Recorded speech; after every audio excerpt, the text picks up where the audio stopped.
Pozdrav ljudi, Bistro i Rogi. Idemo danas napokon na lignje malo. Vama to izlazi svaki četvrtak video, tako da vama ne izgleda kao da nisam bio dugo, ali zadnjih 3 dana ulila kiša nenormalno. Tako da danas je lijepo vrijeme, nadam se da neće biti nešto vjetra, po prognozi bi trebalo smanjiti vjetar. Idemo probati uloviti kakvu lignju, malo odmoriti. Bistro i Rogi, uživajte u videu. Ljudi, mislim da ništa od lignji.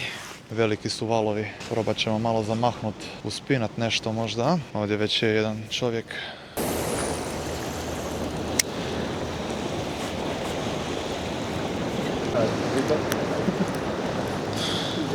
Ajde, oslobodi se. Eto ga, aj nazad.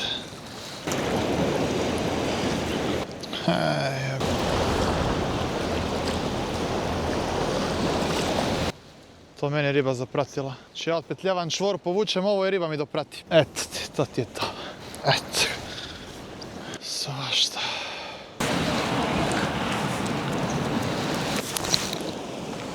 Hladno je, noge su mi se smrzle, struja nosi za poludit, valova ima, mrtvog mora. Ta evo, došao sam, idem kod Nika, on je već izvadio 2, tako da idemo probat jednu ulovit, Bistro i Rogi.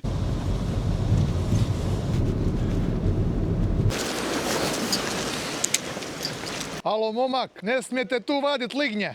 Ajde dole. Evo ga još, liganj, prvi, pa lijepi.